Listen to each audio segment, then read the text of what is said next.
Somewhere outside El Paso, a family takes a wrong turn. They find a lodge with no phones, no exits, and one very twitchy caretaker. Welcome to Manos, The Hands of Choice, a visual novel retelling of the cult B-movie no one asked for but somehow needed. Play as Michael, a tired father just looking for a place to rest. Instead, you get ritual sacrifice, a dog with opinions, and Torgo, just Torgo. Every choice matters. Let Torgo carry your bags, he ruins everything. Refuse, he gets his feelings hurt. Investigate a noise, you find a gun. Accept toast from a creepy man, that has consequences. Multiple endings, branching paths, awkward romance, talking dogs, kinda, and just enough lore to make you wonder why you're enjoying this. This is Manos, The Hands of Choice, a choose-your-own cult disaster. Greetings, everyone. I'm Clay, and this is my wife, Chantilly. Hello. And we're going to play my very first commercial game to be released on Steam called Manos, The Hands of Choice. And I will be playing. And we're drinking, which is okay because this is a total casual game. We're gonna like narrate the terrible lines. Yes. So I will read all the female characters, and I will read the male characters badly. Let's do it. Let's do it. And hopefully there's no bugs. The game will come out, I think, in 3 weeks, in middle of May. May 16th. Yeah. Yeah. Steam makes you wait 2 weeks. We can just do the main game. The other stuff, I'll let people play that on their own time. Yeah. The darkness swirls like bad film grain, flickering and warping until suddenly, snap. Michael finds himself seated at a lone blackjack table in the middle of a void.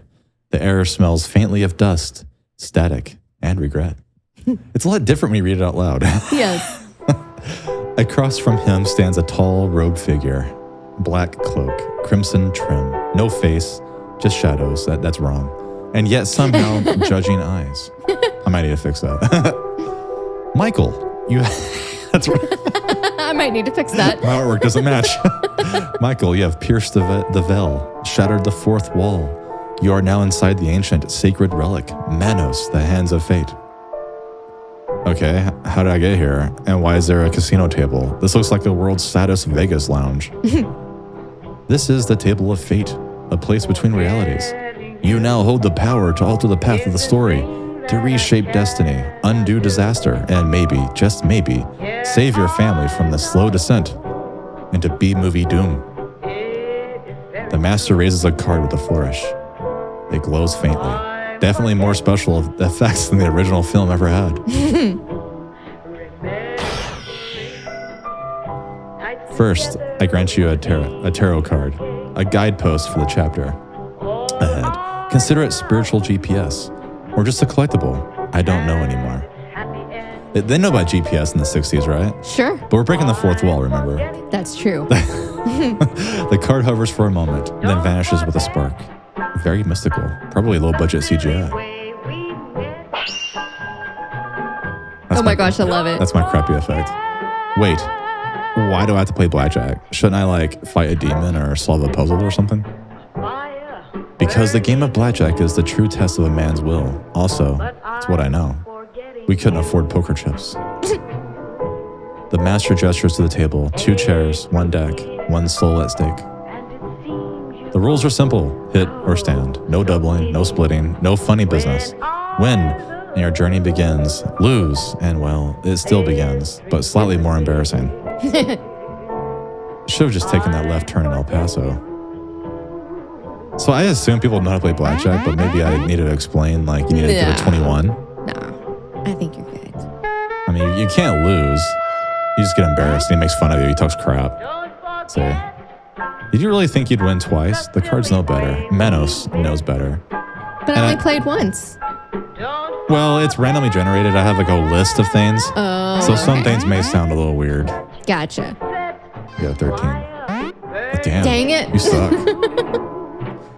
The hands smile upon me once more, and they never fold. I guess if I was being picky, I would like have a first response, then if you lose, a second, but that takes time. I don't have time. Right. I'm too lazy. Your fate is sealed, and so is your chip count.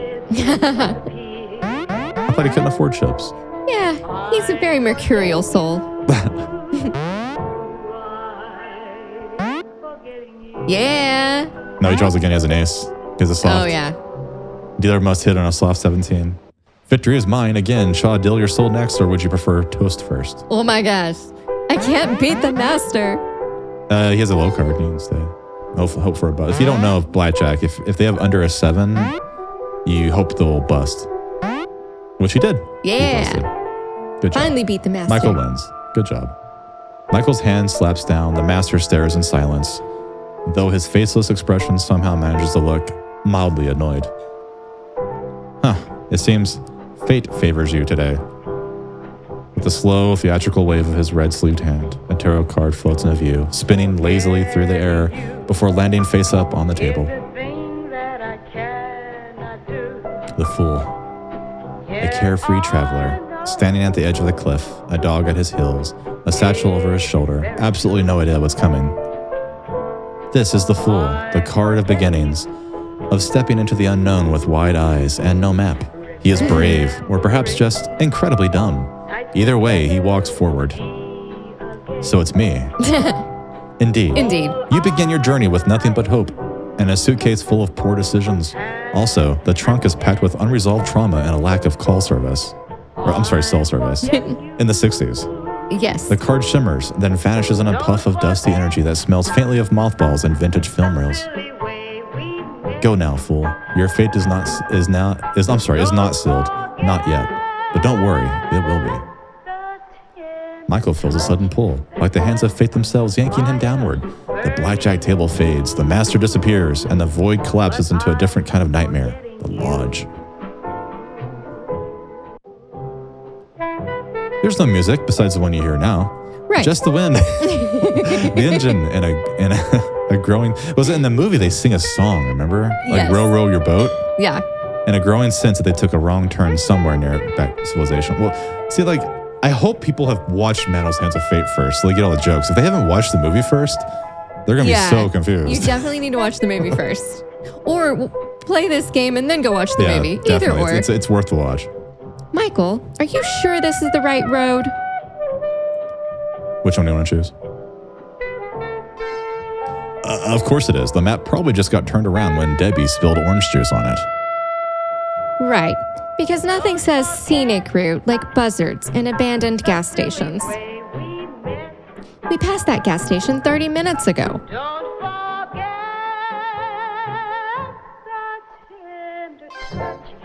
Maybe it's a different abandoned gas station. They tend to multiply out here. Wonderful. So we're stuck in the Twilight Zone with no snacks. Yeah, I have a question. Was Twilight Zone the 60s? Oh, I have no idea. I wasn't sure about that one. He tries a chuckle, but it lands flat. Margaret glares at him over her sunglasses. This wasn't the first episode, like when William Shatner was saying there's a man on the plane. There's a man on the wing. Was that the first? No idea. Wasn't that the first episode? I've never seen the Twilight Zone. I guess I'm old. Peppy's hot. Can he have some water? Remember, you have to have like a 40s like cigarette smoking voice like in the movie. I don't know if I can do that. Gotta smoke a few cigarettes first. Have a cigar. Peppy's hot. Can he have some water? Peppy's hot. Can you have some water? Now I'm going to be a British child. I'm a British child. Can you have some water? Can I have some water? Woof.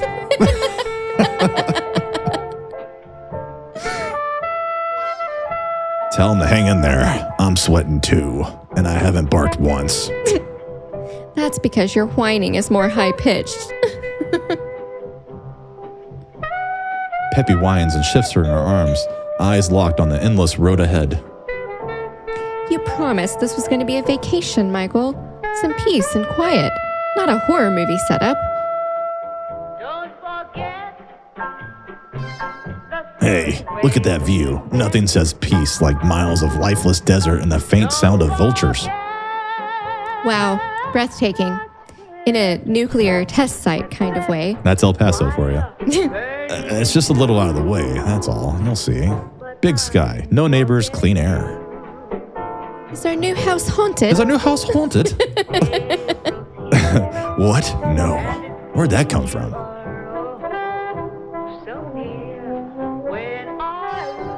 Haunted? Nah. It's just full of character and cobwebs and maybe chanting. Charming. Can't wait for the ghost to leave towels on the floor, too. I don't know. Just feels weird out here. I like British Debbie. Hey, is it just me or does your voice sound deeper? You coming down with something? Great. First the creepy house, now mystery puberty. Mystery puberty. Should we turn around or call a priest? If you don't know, a 40-year-old woman or something voiced a little girl. The 3 people voiced the voices in the original movie. Yeah. Inside joke. Up ahead, a rotting sign leans at an awkward angle. Valley Lodge, 30 miles. Or maybe it says 80. Hard to tell under all the rust. There. Finally. Told you, we're practically there. If this turnoff doesn't scream Murder Lodge, I don't know what does. Great. I always wanted a vacation with body count potential. The car veers off into a rough dirt road. The wheels kick up gravel and the tires protest every bump. Still, no sign of a lodge, no buildings, no brush, rock and the endless sun. I don't like this road. I like it. Hang in there, kiddo. Maybe there's a creepy lemonade stand at the end. Only if it's run by ghosts. Just a little further, kiddo. Trust me. He sounds like Snake. But no one in the car realizes they've already passed the point of no return. The family vehicle hums down the Texas back roads, windows down, dust swirling, and not a single clear destination in sight. Michael grips the wheel like a man determined to find relaxation or die trying. Margaret stares blankly out the window, silently judging his sense of direction. Debbie is happily bouncing around the back seat, wrestling Peppy the dog like he's a teddy bear with legs. Then comes the sirens. A dusty white police cruiser appears in the rearview mirror. Red light lazily spinning like it's as tired as the officer driving it. Great, what now?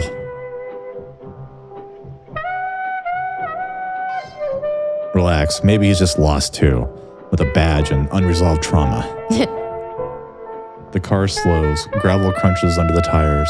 The police car pulls up behind them, a long pause. The family waits, still waiting. The cop finally gets out. He adjusts his sunglasses. At least one lens is still tinted. The other is cracked and just kind of flaps. He approaches like he forgot how walking works. Afternoon, folks. Relax. Everyone act natural, by which I mean look only slightly guilty. You wouldn't believe how often that doesn't work. Was I speeding? I didn't think the car would go fast enough to break laws. Speeding? Nah. If anything, you were going slow enough to raise suspicion. That's the perfect Texas cop voice. Oh, thank you. The cop squints into the car. Margaret smiles politely. Debbie is now hanging halfway out the window, holding the dog like a hand puppet. The cop stares. Sorry about that. She gets like this when she's dehydrated or possessed. All right then. That kid strapped in?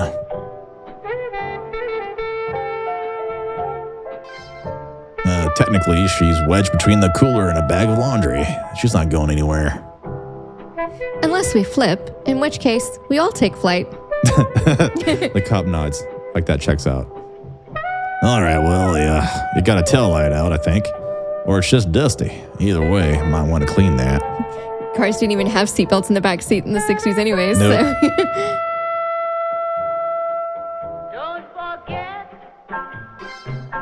Thanks, officer. We'll wipe it down next time we stop, assuming the car doesn't fall apart first.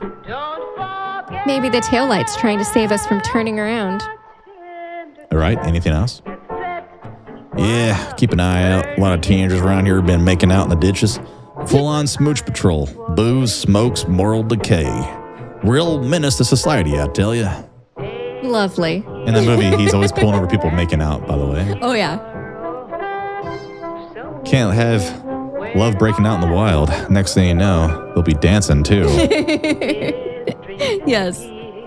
Next thing you know, they'll have opinions. Can't have that. And you're headed?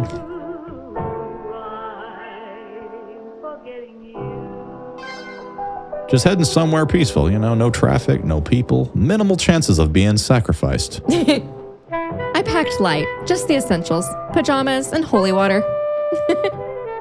The cop's smile drops, his voice lowers. You going all the way down this road?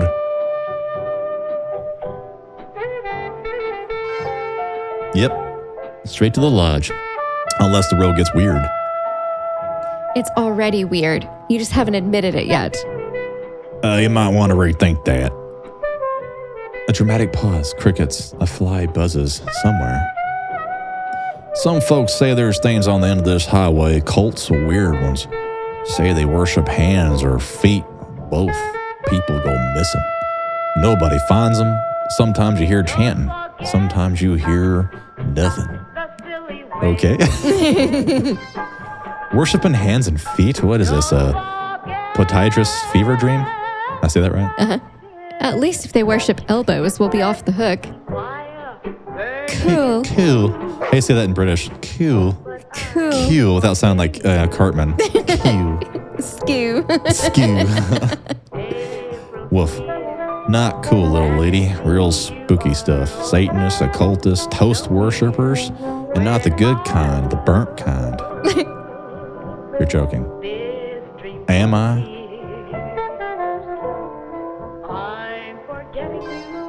Satanists I can handle, but toast worship, that's where I draw the line.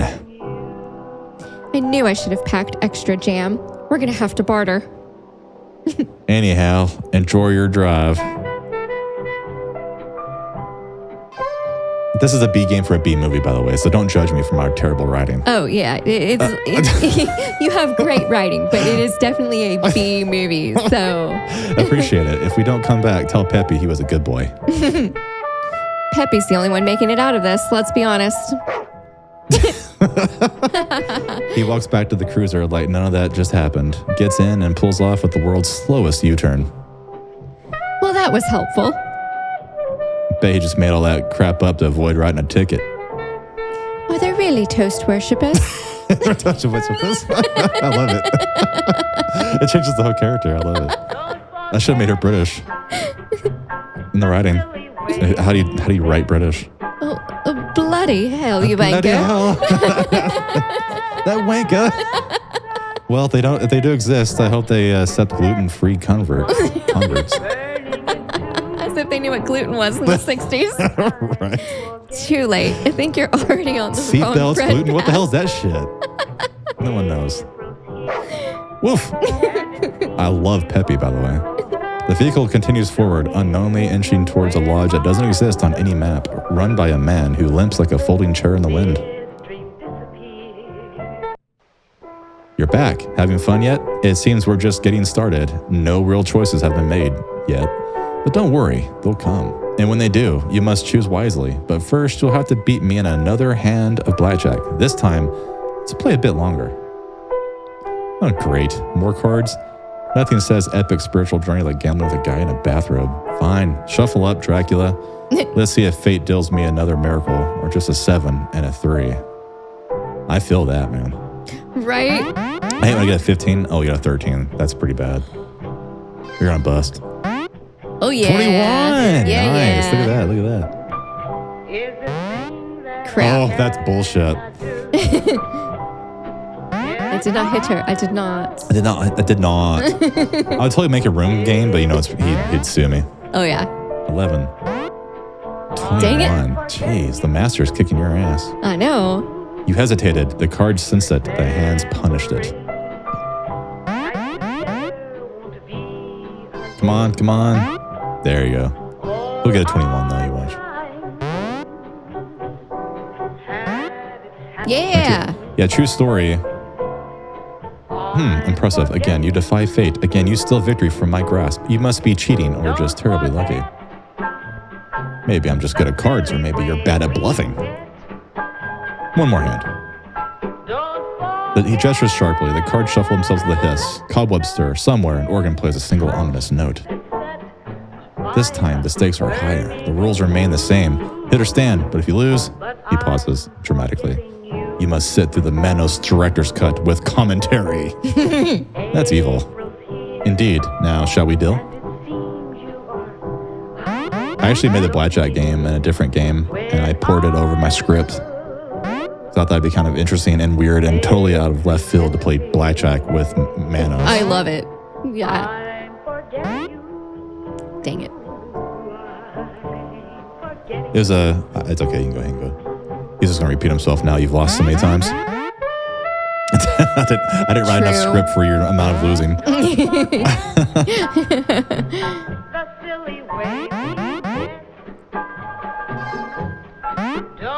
21, but let's see if he gets 21. Okay, good. You finally beat him. Good for you. The final card hits the felt with a whisper, landing face up in front of Michael. The art glows faintly, like it's lit from behind by moonlight filtered through bad decisions. The moon. A pale moon hangs high above a twisting road. A wolf howls. A lobster climbs out of a puddle for some reason. It's all very symbolic, or it's not, who knows? Or it's not, who knows? A card of illusion, confusion, and dogs. Fitting, no? Why is there a lobster? Nobody knows. That's the point. The card speaks of uncertainty, of wandering into the unknown, where nothing is quite what it seems. The lodge, the night, your choices, all fogged in mystery. Somewhere in the distance, a door creaks, a wolf howls, or maybe it's a coyote, or Torgo with a sore throat. Trust your instincts, fool, or don't. Honestly, I'm not even sure what's real anymore. The moon card flickers and dissolves like a fog at sunrise, leaving only a vague sense of dread and mild confusion in its place. Michael steadies himself, the lodge awaits, and nothing inside is normal. He's not very helpful. No.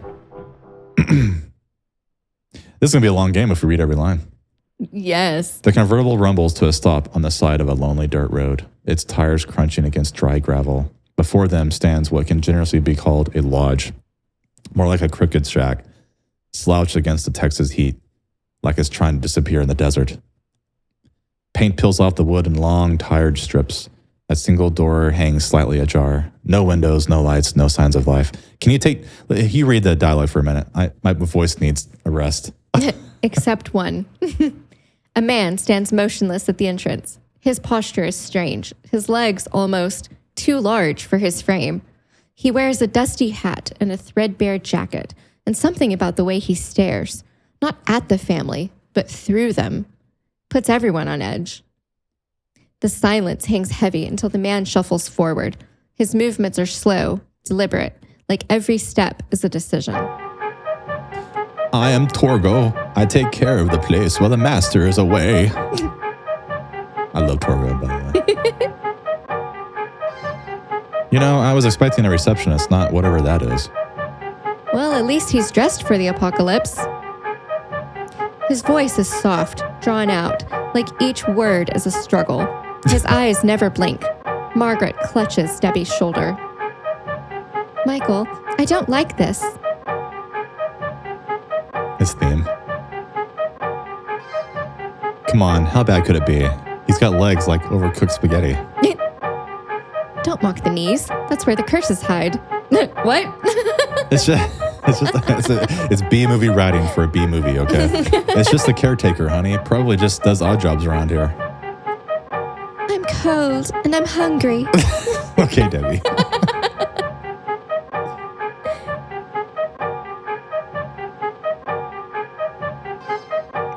Same here, kiddo. Let's find out if this place comes with heating or at least some crackers.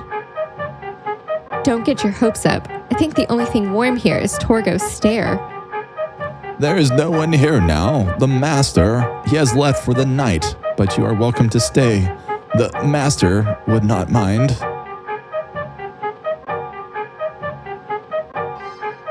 Great. An empty house in the middle of nowhere with a maybe master and a maybe man. Wonderful. Do we hang our coats or our sanity first? The way he says master makes Margaret flinch. The word seems to hang in the air, thick and greasy. I will help you with the bags.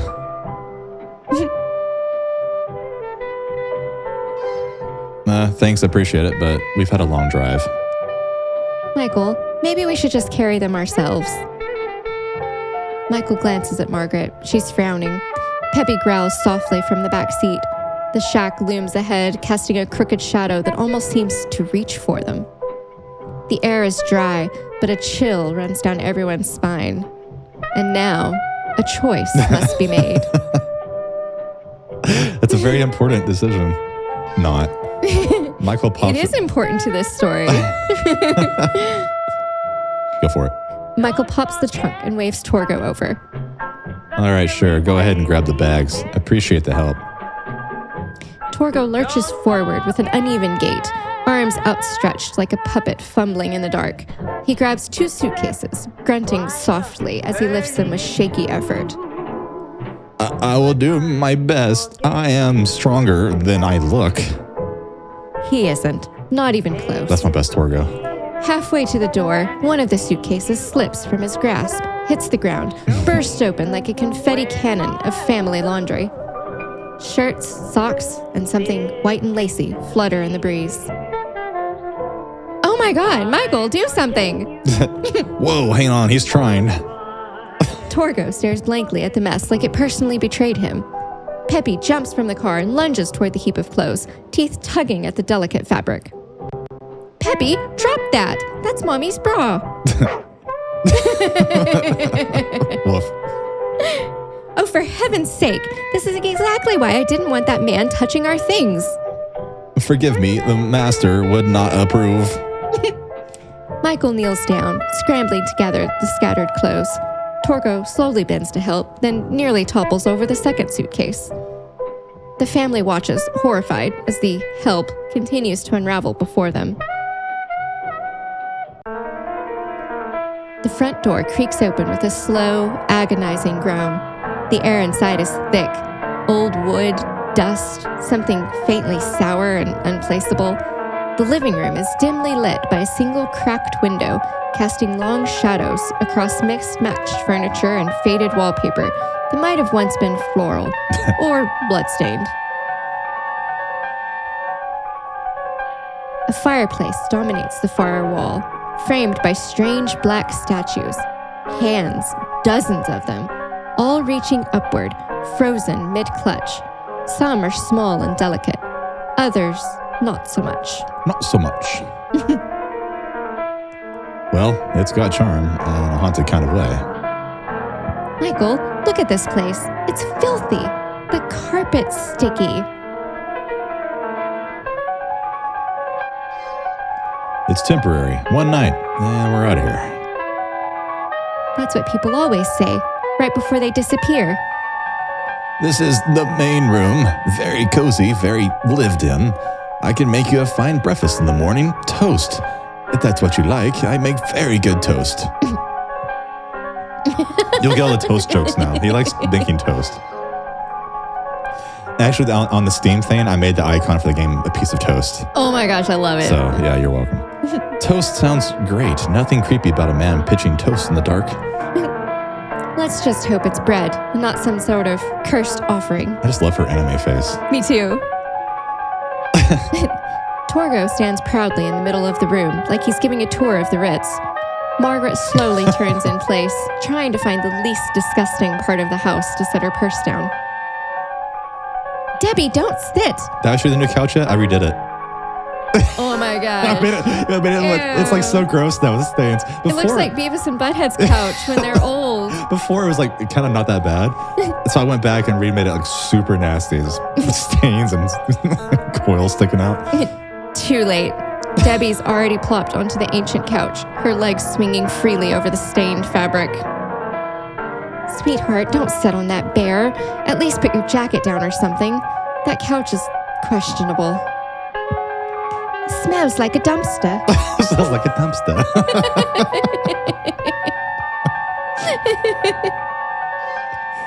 Well, sweetie, that's what we call a rustic ambience. Very immersive. Immersive? I'm pretty sure something just moved under the cushion. The stains are not sinister, probably.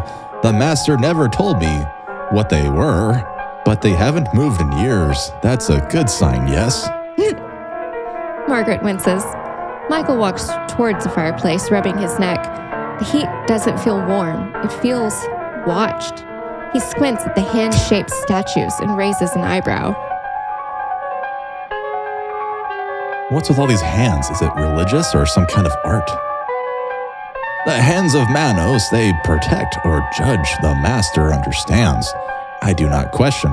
I only serve.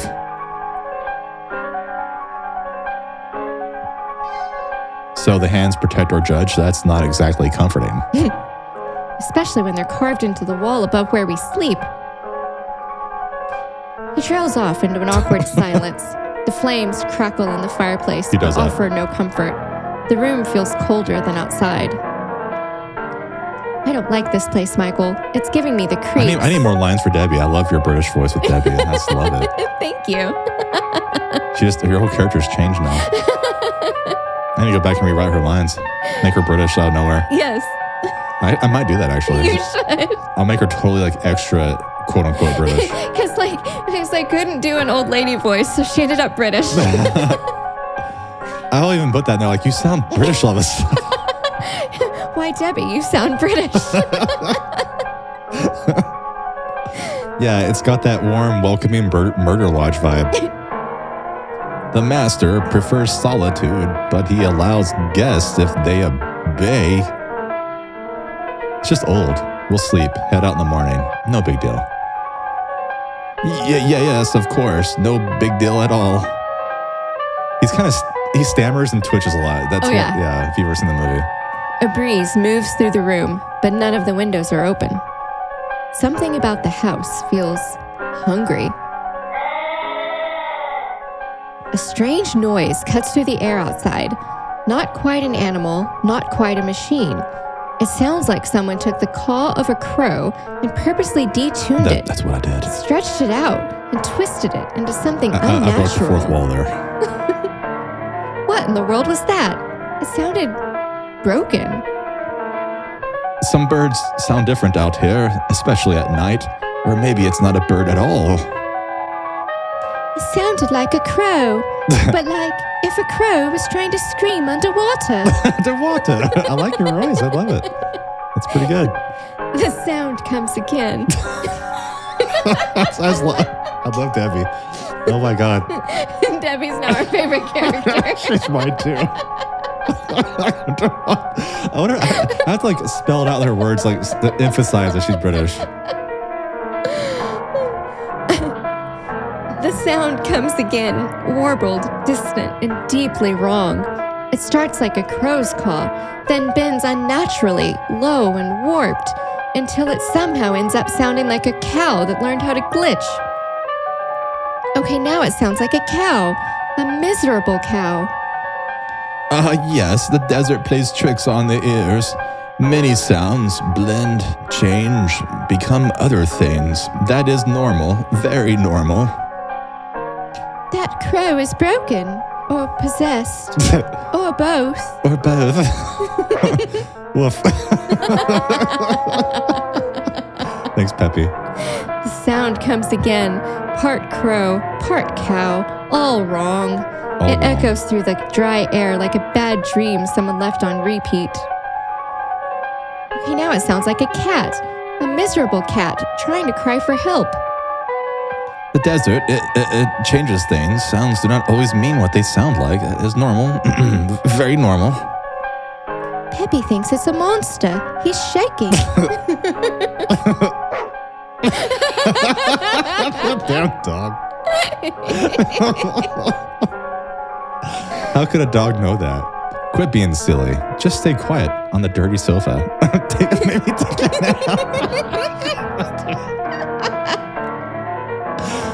Debbie huffs and sinks back into the grimy cushions, Peppy curled tight in her arms. The sound fades, but its weight lingers in the room like a question nobody wants answered. There's an important decision here. I won't spoil it for you, but... Michael sighs, grabs the keys, and heads for the front door. The air outside hits him like a wall, still hot, but now heavy with tension. He walks to the car, each step crunching the dry gravel beneath his boots. He pops the glove box. Inside, a small pistol, just in case. Always has been. Not taking chances. Not out here. He slips the pistol into his coat pocket, eyes scanning the tree line. That sound might have been an animal, or something pretending to be one. The yard is dead silent now. No breeze, no bugs, just the faint sound of Debbie's voice through the cracked door and the subtle weight of metal in his hand. Is she speaking British to the door right now? Yeah. Daddy. Whatever's out here, it better stay out here. Michael returns to the lodge, pistol hidden, tension lingering. From now on, he keeps it close. He's not sure why yet, but he will be. I'm making a note right now in my sheet. Make Debbie extra quote-unquote British. Extra British.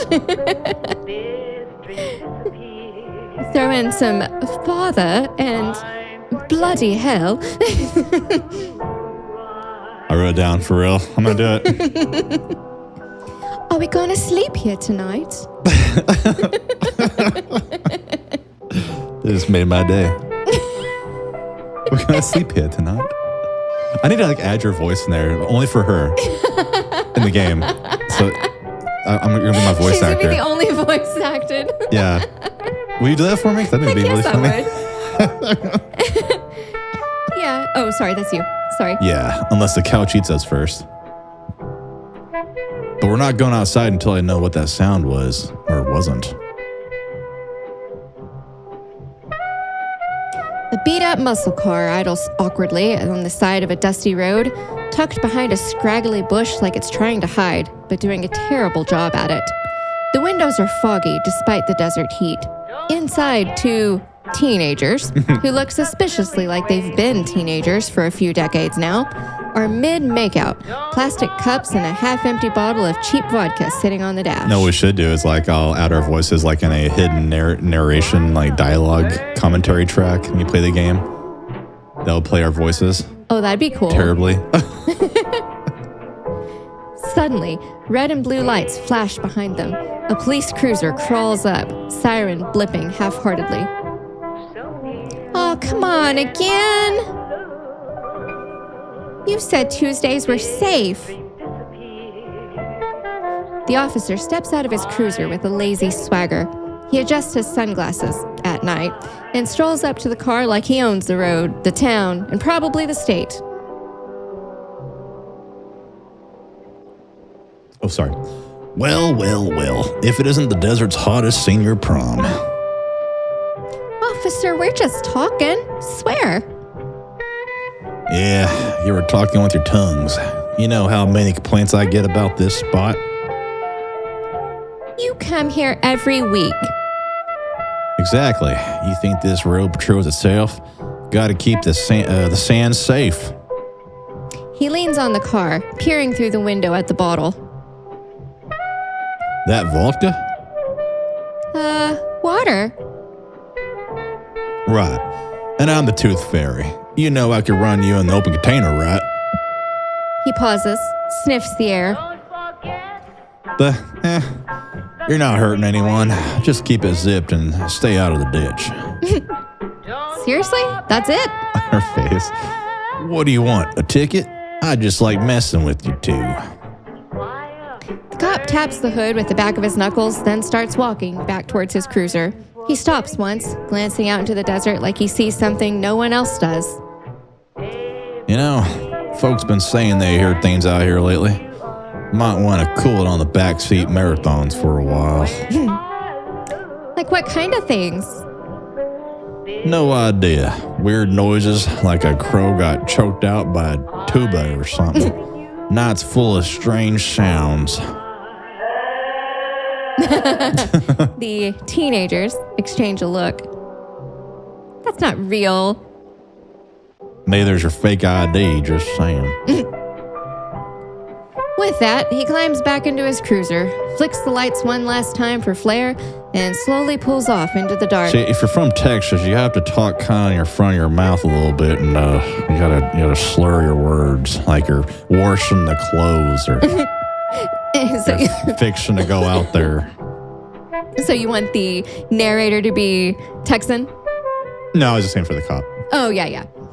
leaving behind dust, tension, and a growing feeling that something's off in the desert tonight. And in case y'all are wondering why there's a random scene of a cop pulling over some random kids, that happens in the movie That's too. legit in the movie. It's legit in the movie. Like in the middle of the story with Michael and Margaret and Debbie. And the cop goes nowhere. Yeah. The cop has no point in the whole story. There's no payoff. No payoff. The teenagers, there's no payoff for anybody in this whole scene. Yes. And I wanted to keep that true in my game. That's right. But the cop does have a small payoff in the end. So if you're a fan of the cop, I'll give you one. Yes. Letting Torgo help. A bold move. He'll change your dialogue based on into most important decisions, which is kind of cool. I hope so, at least. He meant well, of course, but he operates on a different definition of delicate. I do hope Margaret wasn't too attached to that bra and now belongs to the void. A seeker of answers. You stepped into the unknown and found a weapon. Very American of you. Just remember, even with a gun, this place does not play fair. I probably should have said Texan of you instead of American. That works too. We love our guns in Texas. We do. Is the thing that I cannot do. Yet I know. Oh yeah. He does want to play you. The more you see him, the more he wants to play you. You may have won the hand, but not the soul. Deal again. So hopefully your luck is better this time around. I hope so.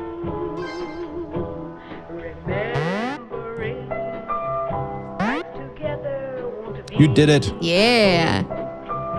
Beginner's luck, that's all. The cards are still with me. They just forgot to show up. Sure. Low card. Come on, bust. Bust, bust. Yeah. Look at you. You got 3 in a row. Heck yes, I did. The next card slides and, you can do it. The next card slides across the table, its edges glowing with a strange golden warmth that somehow doesn't match the creepy atmosphere. Strength. A woman in flowing robes gently holds open the jaws of a lion. She's calm. The lion's confused. There's no leash, no struggle, just quiet power. So, pet the dog? Or run screaming, but yes. This is a card of courage, of taming the beast, of staring down a creature that could rip you to shreds and saying, "Not today, Cujo." A low growl echoes from somewhere beyond the lodge walls. It's unclear whether it came from the beast or from Torgo's joints. Strength is not just muscle, Michael. It is will. It is grace. It is not panicking when the dog stares directly into your soul. Great. So either I make a friend or become kibble. The card vanishes with a soft hum, and Michael swears he hears panting, closer than before. Chapter 2, Beware the Dog. The night drags on, thick with unease.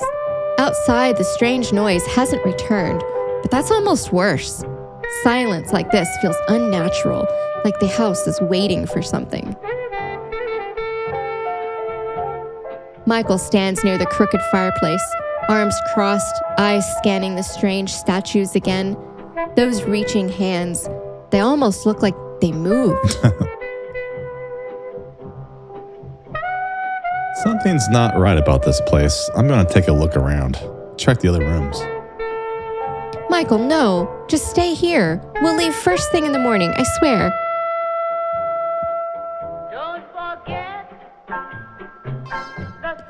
I'm just going to peek around. I might find a map or a working toilet. I'm not letting Debbie sleep another minute in this shack without knowing what's behind the next door. Besides, maybe there's a phone or something. Anything useful. There's no phone here, and you know it. Just more dust and weird statues.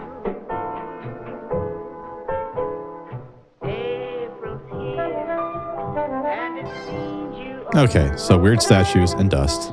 Still better odds than talking to Torgo about toast again.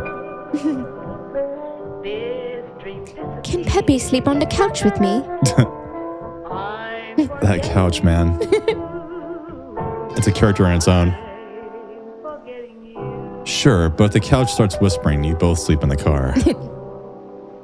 Assuming the car hasn't driven off on its own by then. Because you've seen the movie, she's like sitting in a dress, legs completely exposed to this nasty couch. Oh, yeah, for sure.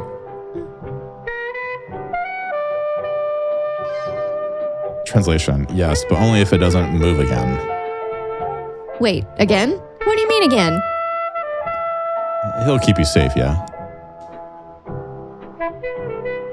Peppy lets out a soft growl, not toward Michael, but toward the hallway he's about to walk into. His ears twitch. Be careful, Michael. Don't touch anything. Don't go into the basement. Don't even look for it. I'm not trying to be a hero, Margaret. I just want to know what kind of freak show we wandered into. The silly way we met. Michael grabs the flashlight from the fireplace mantle, the only thing in the room that actually works. The beam flickers weakly as he walks towards the hallway, every step creaking louder than it should. But I'm for Daddy? Daddy? Father? Father? I'll be right back, kiddo. Stay close to your mom. you are. The hall yawns open ahead of him like a throat. Peppy watches until Michael disappears around the corner, then slowly lays his head on Debbie's lap. Behind them, the fireplace crackles once, then goes quiet. Michael steps carefully down the old wooden stairs, the flashlight in his hand flickering with every bump. The air grows colder the further he goes. Dust clings to his throat. Cobwebs stick to his sleeves like ghostly fingers. The basement opens into a wide stone chamber, older than the house above it, maybe older than anything should be. The walls are carved with symbols he doesn't recognize. They twist in ways that make his eyes ache just trying to follow them. A table in the center is covered in burnt candles, bones, and strange figurines, all of them shaped like hands, contorted in poses that don't look human. Jesus, what the hell is this place? He shines the flashlight across the floor. There's a pentagram drawn in what looks like dried blood. A book lies open nearby, its pages scribbled with writing in a language that doesn't want to be read. And by the way, this is like, I'm really deviating from the movie here. Because in the movie, it literally takes place all outside while he like fumbles around and with the flashlight, and it's boring. Yeah, So I'm trying to like spice it up. For yeah, sure. It needed it. Then he hears it. A low, guttural growl, not from the shadows, in them. Two glowing red eyes cut through the dark like coals being dragged across a chalkboard. A sleek black Doberman emerges, silent except for that low, rising snarl. Its body is tense, rigid, but its eyes don't just glow, they burn.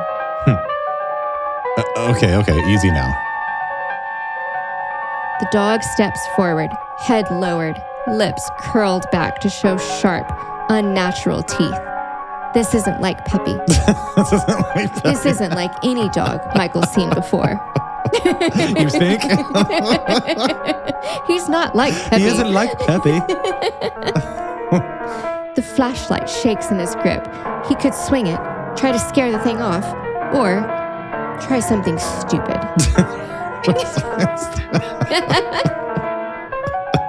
I'm gonna do it! This game is so stupid, I love it. Michael freezes. The growl echoes through the stone walls like a threat carved into the air itself. The dog stares him down, muscles taut, ready to pounce. And then Michael does something no sane person would do. He kneels. Hey, buddy. You're not so bad, huh? He slowly extends his hand. The Doberman twitches, then stops growling. It sniffs his hand. A beat passes. Then it licks him. You gotta be kidding me. The glow in his eyes dims slightly, still red, but softer now. The dog's tail starts to wag, slow at first, then faster. It lets out a single bark that echoes way too loud for comfort in the cramped dungeon, but there's no malice in it. He's just lonely. Before long, Michael is sitting on the floor, tossing a small chunk of bone down the corridor. The Doberman darts after it like an excited puppy and brings it back, tail thumping the ground. The hell are you, boy? You guarding this place or just lonely? They play a few rounds. The dog pants happily, its red eyes glowing with joy. It's red eyes. Somehow even more unsettling now. But Michael finds himself smiling just for a second. For the first time all night, he doesn't feel completely doomed. Completely doomed. Then he trips. Mid-throw, his foot catches on a loose stone, and suddenly the ground gives way beneath him. He drops through the floor with a shout, the flashlight slipping from his hand, spinning in the air like a dying lighthouse. Hold on a second. Oh, never mind. I was thinking, sorry. I'll get me another beer. He lands hard, again. 1 second. Don't press next yet. Okay, got my beer. I'm good. Beer and a pee. Stone, dust, darkness. I have got to stop falling through floors. He sits up slowly, flashlight beam barely reaching the walls. They're tighter now, narrower. This isn't the basement. It's something older, something deeper.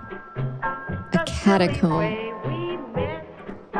Behind him, the Doberman peers over the edge, tail still wagging. Yeah, laugh it up, mutt. And now Michael's deeper than ever, and alone again. Probably. Probably. I'm forgetting you. Elsewhere, not far from where things are going terribly wrong, the same tired cop from earlier is back on patrol. His cruiser idles on the shoulder of the road while he stands next to a familiar pair of teenagers, now seated on the ground beside a suspiciously empty bottle of peach schnapps and a bent-up copy of Life magazine. Of course it's peach schnapps. The girl's makeup is smeared. The boy's belt is halfway to nowhere. Both look extremely guilty and extremely buzzed. I told you to. No drinking, no making out, and no loitering in ditches. We weren't making out. It was CPR. He lost his gum. I was trying to get it back for him. The cop sighs like a man who has seen the same scene one too many times. I swear this stretch of road breeds stupidity like it's a fungus. He rubs his forehead, looks up the road. The sky is starting to dim. That weird Texas desert haze has settled in like bad vibes. Oh, and I at just a want to say out funeral. loud, we are from Texas, so... Oh, yes. So we can turn it on and off I can turn it on at and will. off. I will, yeah. Be like, you don't sound like you're from Texas. Well, that's because I refuse to speak like I'm from Texas. We can darn Yeah, sure we can turn darn- it on. Damn it. All my exes live in Texas, you know what I'm saying? You kids seen anything strange tonight?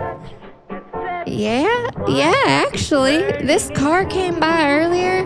Family like 50s style. Mom, dad, kid in the back with a dog.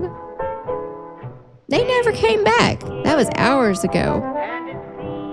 The cop stiffens. His face drops from annoyed to mildly haunted. Family convertible, black tail lights. I pulled them over earlier. Told them to steer clear of this road. He stares into the distance. Guess they didn't listen. A long pause. The teenagers fidget. One of them burps. Maybe the horny teenager problem can wait. He walks slowly back to the cruiser, pops the door, and lowers into the seat with the weight of a man about to do something almost useful. Time to see what's still left at the end of the road. The engine rumbles back to life. The cruiser turns, tires crunching over the gravel. The ditch kids wave, The ditch kids. mostly out of habit. The cop doesn't wave back. I love their car though. That's a nice car. I told you I'd drive that car in today. Totally. Compassion towards the beast. Impressive. Rare. Bold. Most flinch at the first growl, but not you. And in return, you may have earned yourself an ally. Or at least a furry shadow who doesn't drool too much. The master challenges you. Okay, never mind. You're good. Hitting that would be kind of stupid, wouldn't it? Yeah, Because then you probably get like a 13 or 14. right? You must have miscounted. Shall we double check with a rematch? Good job. You have to beat him like 3 times now. Whoa, standing on that? You're nuts. You are not going to play blackjack in Vegas. Hey, I've done good today. You just get he repeats himself now. Oh, okay. That's just like generic. Another 19. I just wanted to say that it's a pain in the ass to program aces in this game. Oh, yeah. Because they can be 1 or they can be, 10. Right?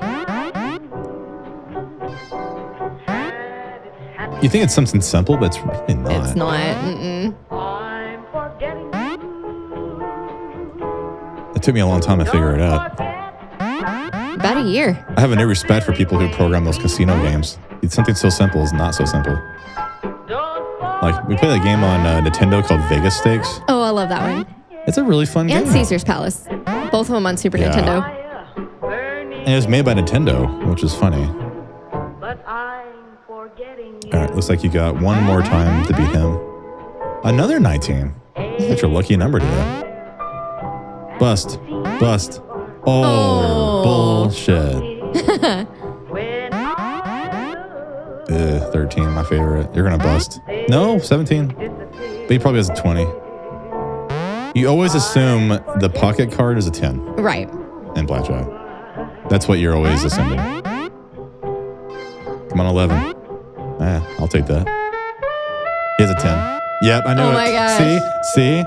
Every freaking time. And a 16. That's like the worst hand you can get. 16 is like the worst you can get, yeah. But he might bust. Yeah. So usually you're not supposed to stand on a 16, but it paid off for her. Who cares?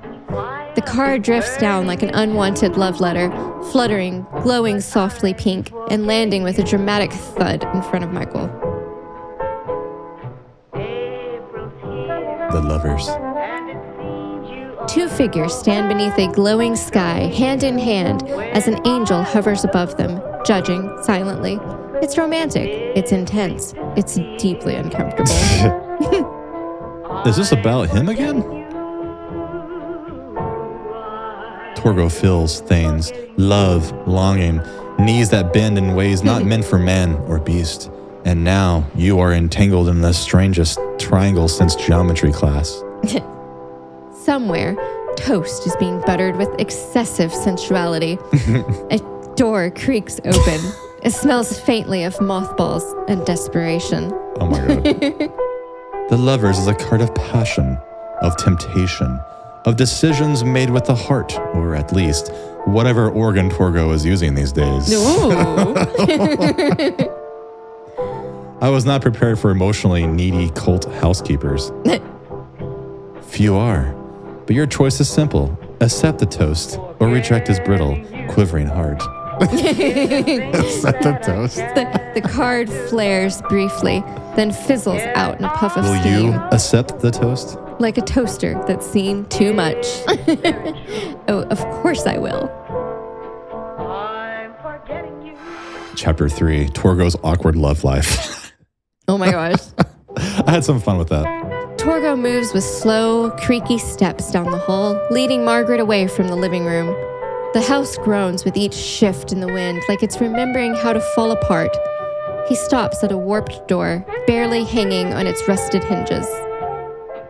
This is the guest room. The master does not use it, not anymore. Have you played this far? Is this new to you? I don't think I showed you this part where I redid it. I don't think so. Why doesn't he use it anymore? He found the walls too loud. They whisper when the lights go out. That's creepy. He pushes the door open with a loud scream. Scream. The smell hits first. A damp, earthy stench mixed with mildew and something vaguely meat-like. Meat-like. Inside, the bed is more skeleton than furniture. The mattress is sunken in the middle, its sheets stained with shapes and shades that cannot be explained. Cobwebs hang like curtains. Something might be moving under the blanket, or maybe it's just settling dust. Probably. Oh my God. Oh my God. Are you serious?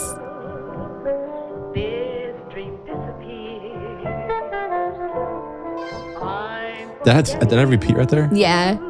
I assumed it was on purpose because it's Torgo. He's only giving you 2 choices for real. You know what? Fuck it. Just leave it. Fuck it. It's a B-movie game. It's a B game It's for fine. a B movie. It's fine. It's fine. Keep rolling. Keep rolling. I could find a broom, but the spirits don't like change. I'll fix it. The master prefers simpler comforts, but I have spruced it up. There's a pillow now. Margaret's eye twitches. She doesn't dare sit. She clutches her arms tightly and keeps herself exactly 1 inch from a full-blown breakdown.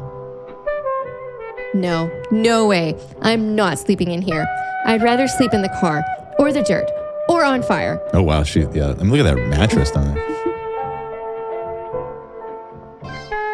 The dirt is not safe. The ground is restless. Good, then it'll match this nightmare. Perhaps toast will help. Yes, I make very good toast. Before she can protest, he disappears and returns moments later holding a tray, a plate with a single overly crisp slice of toast, burnt on one side, slightly raw on the other.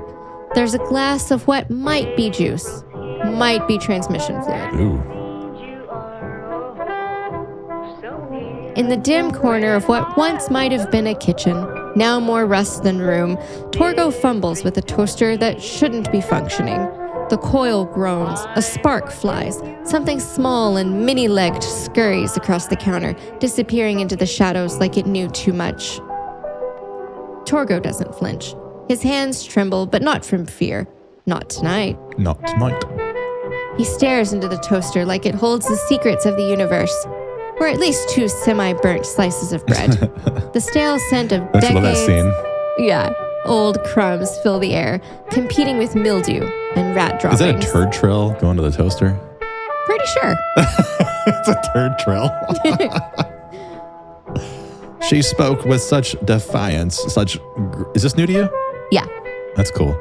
Such grace, the master would not understand. The others never did, but she looked at me like I was real. So I wanted to add more like narration with him, like by himself when he's making the toast.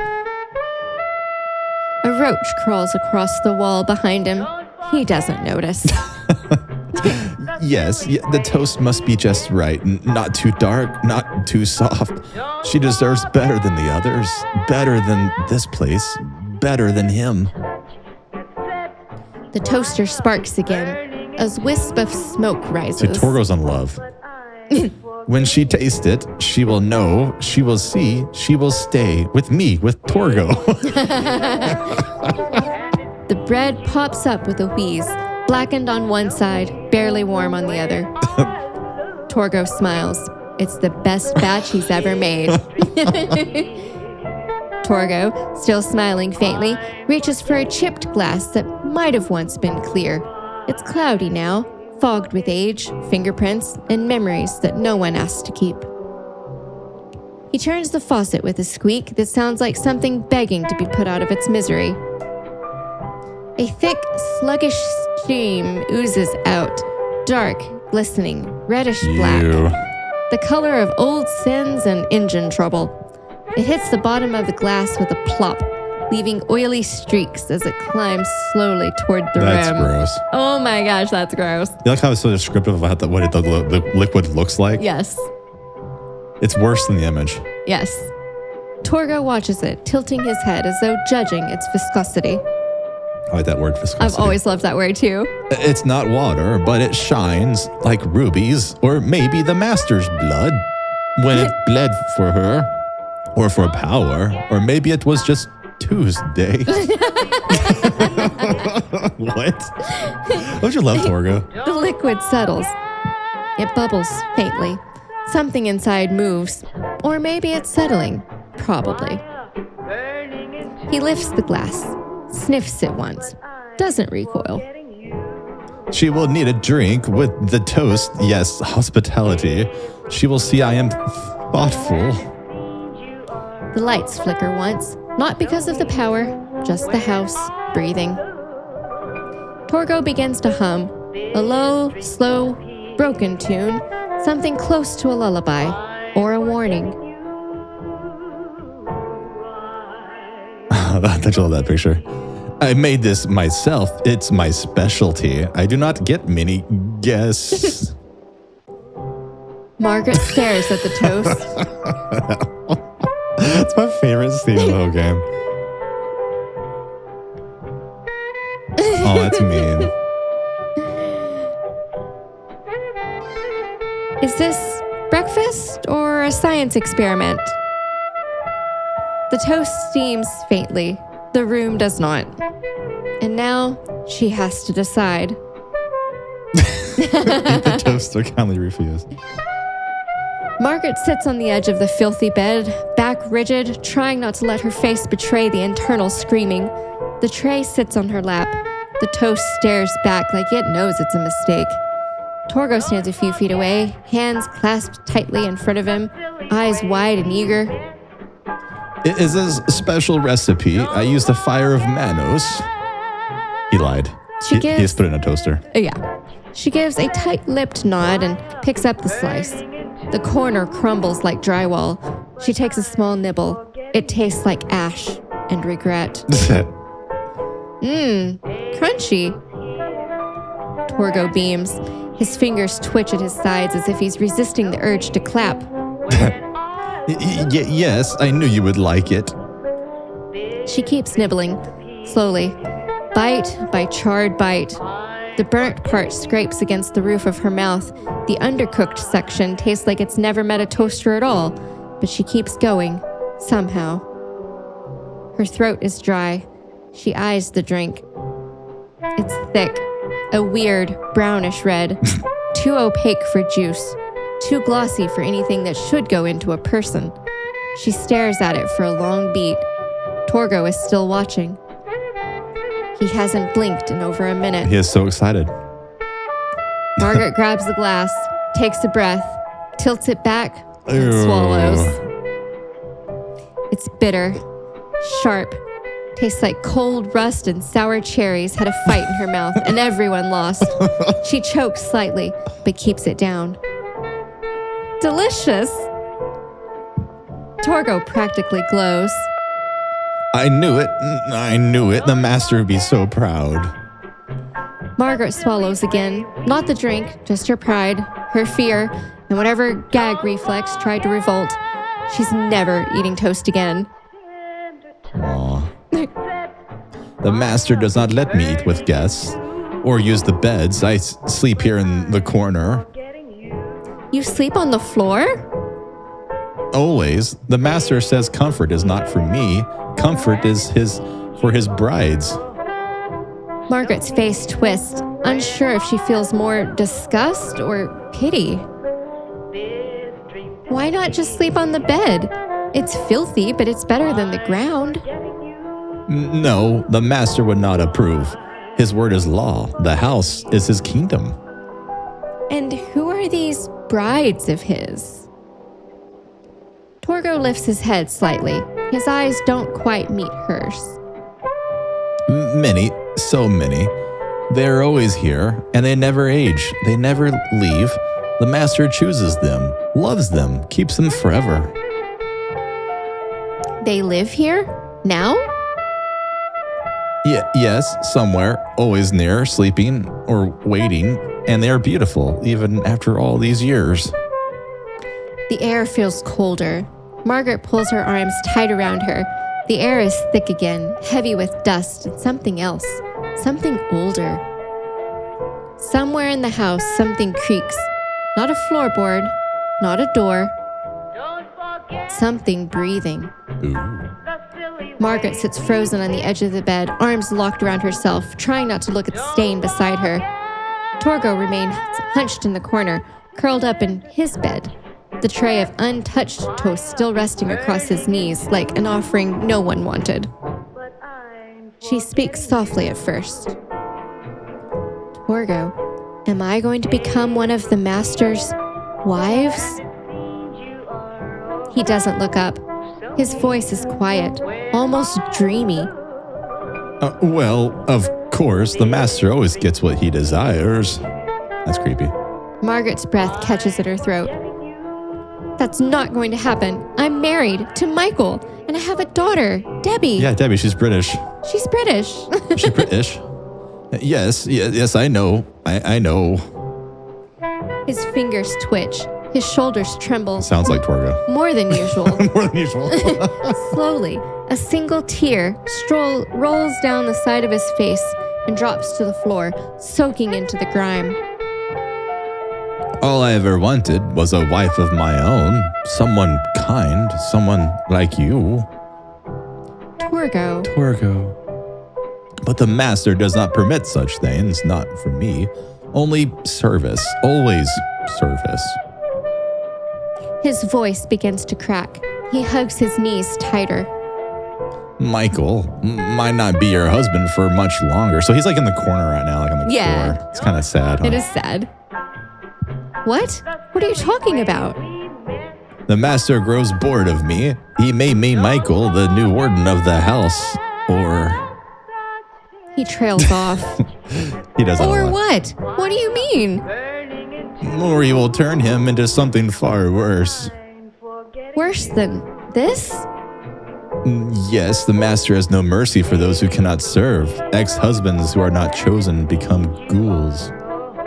Margaret's eyes widen in horror. They wander the catacombs below, the same place your Michael has gone. They lose their minds, their skin, their names. No, he doesn't even believe in this stuff. He thought he was just checking the furnace or something. She stands abruptly. That's such a panic 60s thing rising. to do, is check the furnace. Yes. Torgo, is there anything we can do to stop this? Can we save him? It's far too dangerous down there. Even I do not go below. Not anymore. The room goes still. Far below, in the dark places of the house, something scrapes against stone. You accepted the toast, a rare gesture of trust. Or perhaps you were just hungry. Either way, you've earned Torgo's eternal devotion and his terribly uneven toast slices. You now share a bond sealed with margarine? Margarine? Margarine, sorry. And mild discomfort. Can't read my own damn dialogue.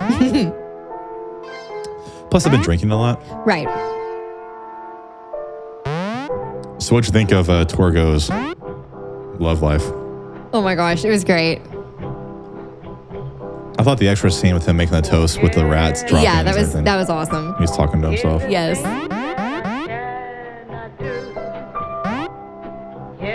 I thought a little bit of a casual blackjack to kind of think about what just happened. Give you some time to Yes, reflect. I like it. I'm forgetting you.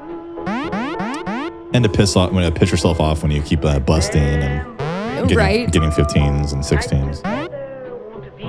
There we go. Won once. We played Vegas. I've been drinking.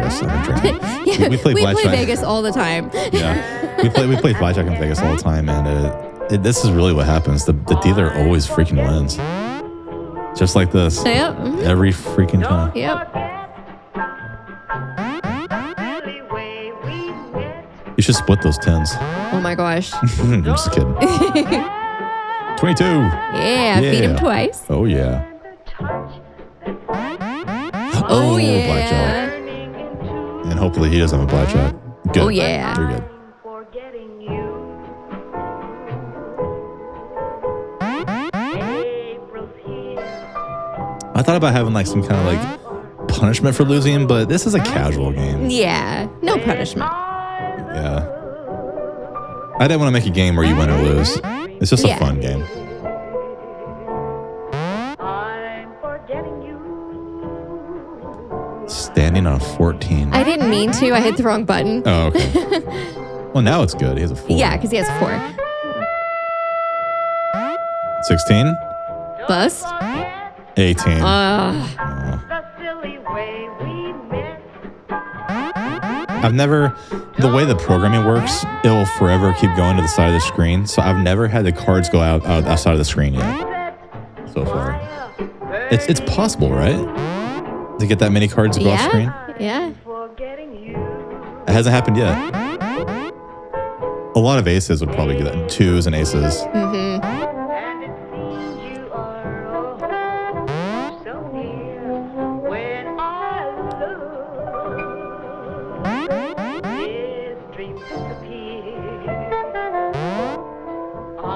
bust, bust, bust. Yeah! The card hits the table like a brick, heavy, ominous, smells faintly of sulfur and Old Spice? So random. Ooh. The devil. A horned figure looms over two chained figures, both looking like they almost regret their life choices.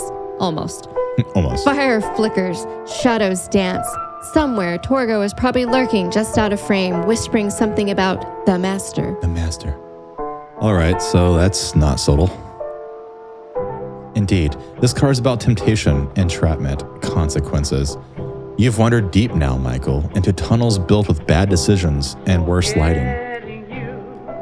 The stone walls close in, the air grows thicker. You can hear chanting, dripping, and possibly a soundtrack lifted from a haunted bowling alley.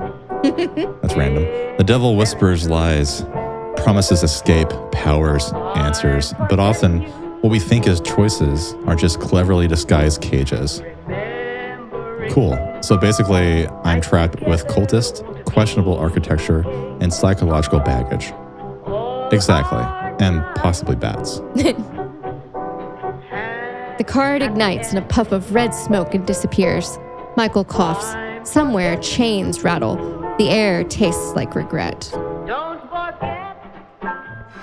Chapter 4, Underground Labyrinth. Michael moves slowly through the underground labyrinth, the flashlight flickering with more with each step. The beam cuts across walls etched with symbols, satanic, infernal, and written in no language any sane person would recognize. The air is dense, like breathing through wet cloth. Each breath tastes like mildew and iron. Yummy. Every turn feels tighter, every step deeper. He isn't just in a basement anymore. He's inching towards hell. From the blackness ahead, something groans. Not human, not quite animal. It's low, hollow. Then movement. A figure emerges from the shadows, staggering, hunched, and barely clinging to what used to be a man. Its clothes are unmistakably 1960s. Bell-bottoms, faded paisley shirt, loafers, but the skin is gone. Only muscle and bone remain, pulled tight across the skull like something that forgot how to die. It doesn't speak. It's so creepy looking. It just groans. And then another steps into view behind it. And another. Nope, no. He bolts. It's so scary looking. It is scary looking. It's so cool. This is not in the movie, by the way. This is all. No. Just wanted to throw that out there.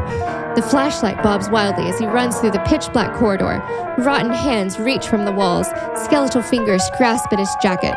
He shoves past one of the ghouls, its shoulder crunching sickly as it hits the wall. The hallway opens into a wider chamber, but it's a dead end. Cold stone all around.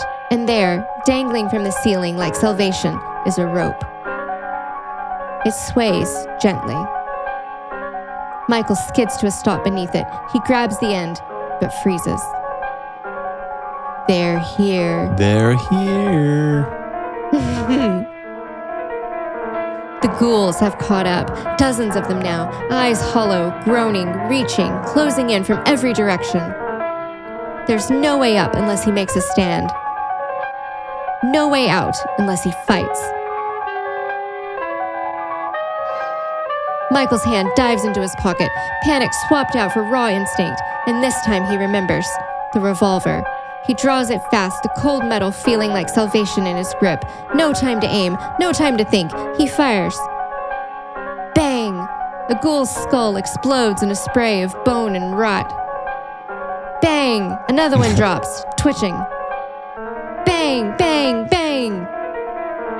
More bodies hit the stone floor, their groans cut off mid-hell. This is way too much excitement for Manos. Let the bodies hit the floor, huh? Yeah. He empties the cylinder into the front line, clearing a space just wide enough to make a move. The rope dangles above like a lifeline from the gods. He runs for it, boots slamming the stone, blood and ash at his heels. Come on, just a little higher. He climbs through the ceiling gap just as the first set of claws scrape at the rope beneath him. He collapses onto solid ground above, covered in sweat and dust, the flashlight flickering in his pocket like it just survived a war. He made it. Barely. Aha! He chose the classic shoot first, ask no further questions approach. Very dramatic, very loud, sadly, very empty now. Guns are temporary, but bad decisions, those echo forever. You climbed? You climbed? For a moment, the master says nothing, just stares in slack-jawed disbelief beneath his shadowy hood. Somewhere, Torgo drops a tray of toast in slow motion. Okay. Remarkable. Most flell. Most fall. A few cry out their mother, but you scrambled up like some kind of desperate, slightly sweaty legend. A single cobweb floats dramatically behind Michael as he stands atop the ledge, panting victorious, probably with a pulled muscle. Very well, fate allows it, but know this.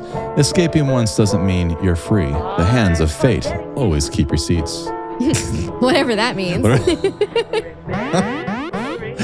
It makes sense in the master's point of view, okay? Sure. Yeah. I'd hit that. That's what she said. I would have really hit that. He's gonna bust. See? All right, but I still would have hit that. I'd hit that. I'd hit that. Oh, there you go. 18. Damn. Bull crap. This game's rigged. I know, right? Bust. Bust. Yeah. There we go. But I'm for April's here, and it seems you are so Figures. near. When I look, 11. Oh, 13. Oh, I should have Stand. hit. I What? so sorry. It'd be hard to be at 20 anyways. It would have been. Hit.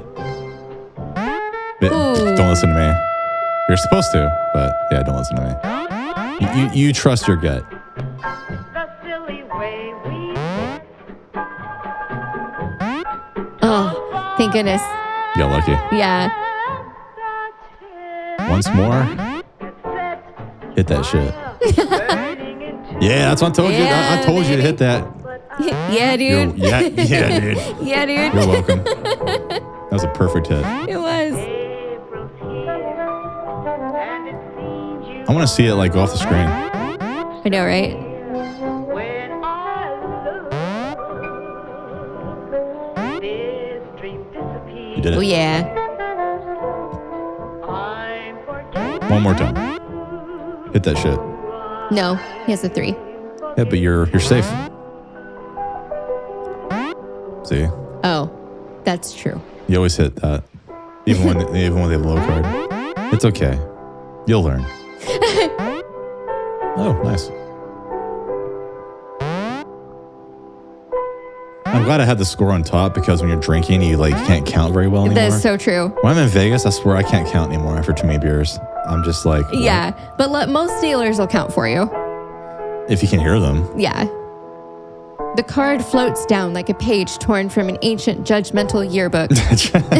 It lands with refined elegance, like it knows it's better than you. Yikes.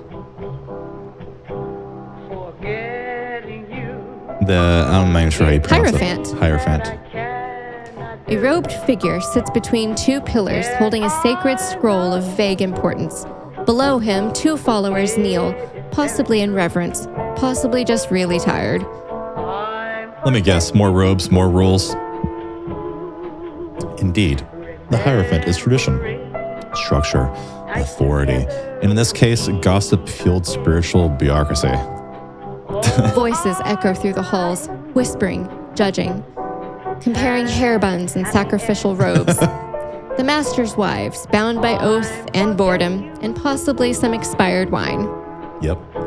My brides have served for centuries, and yet their greatest loyalty is to drama. They obey, but they also talk. Sounds more like a book club with robes and backstabbing. Correct. And now you must survive in their midst. Speak wisely, not often. Never interrupt their ritual exfoliating sessions. The card flashes briefly, then crumbles into glitter and the scent of overly floral incense. Chapter 5, Cult Wives and Eternal Gossip. There's only 6 chapters, by the way. Torgo stands in the center of the ruined living room, eyes sunken deeper than ever. The air around the fireplace has gone still, deathly quiet. Peppy growls at something unseen. Margaret clutches Debbie's hand tight. Torgo, what are you doing? I have no choice. I must fulfill my duty. He raises both hands toward the hearth. His fingers twitch erratically as he chants in a tongue older than the foundation of the house itself. Latin, twisted and mangled. Well, this is going to be fun. Per agnum et manum manos vocat aperi portum intermundos. Nice. It's the best I can do for Latin.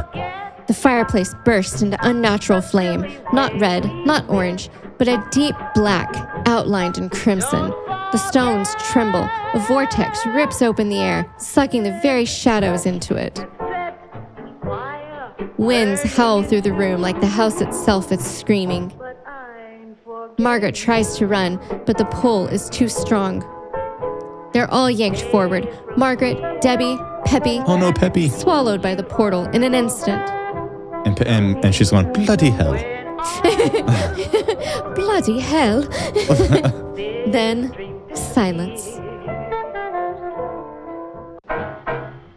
They land hard on a cracked black stone. The sky above them bleeds red, swirling like a storm with no center. Everything is ash and shadow. In the distance, mountains rise like jagged fangs. In the center of this hellish place stands a massive circular structure, stone monoliths surrounding a raised altar of blackened rock, like Stonehenge, if Stonehenge wanted to eat your soul. And then he appears. The true Manos. From the blood-colored mist, a giant emerges. Hooved feet crushing the ground with every step. He's half man, half beast, with gnarled horns like twisted branches, and a long staff adorned with rotting skulls and bones that still drip. His eyes glow like furnaces. So cool. This is Manos, the master. Not the Manos you expected, huh? Torgo, my faithful servant, you have done well. A new wife and a child. You have met your quota for this cycle. Torgo trembles. He bows deeply. Yes, master, I have served as best I can. Then serve again, more, breed more. The fire is hungry. The hands of fate reach still. Margaret steps forward, trembling, trying to speak, to plead. But Manos raises his staff. With a flick of his hand, her voice is stolen.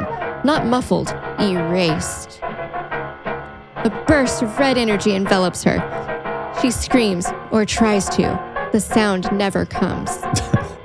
She's yanked backward by unseen force and pinned against a tall wooden pole. Shackles appear around her wrist and ankles, locking her in place. Debbie is next. Oh, bloody hell. The child is lifted off her feet and slammed against a neighboring post, mouth agape in terror, but no sound comes out. Even Peppy, now barking frantically, is frozen mid-growl, suspended in the air by crimson threads. Margaret's eyes fill with tears as she tries to scream for her daughter. Nothing. Torgo stares at her, trembling, a single tear rolling down his cheek. No. He says nothing. I give Torgo a lot of character in this. Because to speak out of turn would mean death. The giant beast known as Manos stands in silence, his glowing eyes locked on Margaret and Debbie as they struggle against their magical restraints. Then, without a word, he slams the base of his staff into the ground. The stones beneath tremble. The sky pulses crimson. And he begins to change. The monstrous hooves shrink, the horns twist and vanish, the snarling beast melts away, flesh folding, bones crackling, until all that remains is a very average-looking man, a little too average. He's got a cheap velvet cape draped over one shoulder, a poorly trimmed mustache, and the smug look of a guy who thinks he invented jazz. So, the staff gives him his power. Without it, he looks like a guy who sells used cars and reads self-help books about domination. As the transformation completes, the stone circle begins to stir. From around the altar, shadowy alcoves glow. The wives begin to wake. One by one, they step forward, graceful, eerie, but surprisingly chatty. They stretch, yawn, and immediately begin talking amongst themselves. Did anyone else have that dream again? The one where the fire pit talks? Ugh, yes. Also, who put my veil in the blood pile again? I swear, if I hear one more ghost whispering nonsense while I'm trying to rest. They swarm together, completely ignoring the altar, the prisoners, and the fact that their demonic husband just reverted to middle management mode. The circle is so cramped. We had more space during the 1800s. The master, now looking painfully human and increasingly annoyed, raises his voice. Silence! Will you all just shut up? The wives stop. One of them rolls her eyes. Another quietly fixes her hair. The master glares at the lot of them, gripping his staff tighter with growing irritation. Why did I bind myself to this many? 20 seemed reasonable at the time. He stares blankly into the void, contemplating eternity, surrounded by magical wives who now care more about curtain color than cult obedience. The magic sizzles in the air. And somewhere, Torgo quietly laughs under his breath. The master paces slowly before the altar, his ridiculous cape fluttering with every dramatic turn. Margaret remains magically bound to the wooden pole, her eyes locked on him with equal parts rage and disbelief. Debbie, wide-eyed and British, is trapped on the pole beside her, silent and terrified. I should put that in there too. In British. That'd be perfect right there. The master stops and folds his arms. You must understand, there are rules. Manos is not cruel, just demanding. Structure is important when you have lived for centuries. He turns towards Margaret, trying his best to look regal, but mostly just looking like someone who borrowed Dracula's outfit for a community theater gig. Totally. That's his actual outfit from the original movie, by the way. Yeah. You have two choices, Margaret. One, join me, become one of the wives of Manos, you and the child. He pauses. I know how that sounds, but you misunderstand. There's no physical relationship, not anymore. That was centuries ago. Honestly, it's mostly gossip, occasional ritual dancing, and lots of naps. The wives behind him nod. One yawns, another checks her nails. A third mutters something about who forgot to chant last week. You sleep for most of eternity, which, let's be honest, isn't the worst deal. Time passes quickly when you're semi-dead. Margaret stares at him, mouth still magically sealed, but her eyes are screaming. Your second option? Sacrifice. A noble death for the glory of Manos. It sounds painful, and it is, but it really completes the cycle. He raises the staff dramatically. Thunder cracks somewhere overhead, despite the sky being a constant, swirling nightmare. So, what would it be, Margaret? Immortality through eternal boredom or glorious sacrifice for reasons I promise make sense to someone? He lowers the staff, and for a moment, there is silence.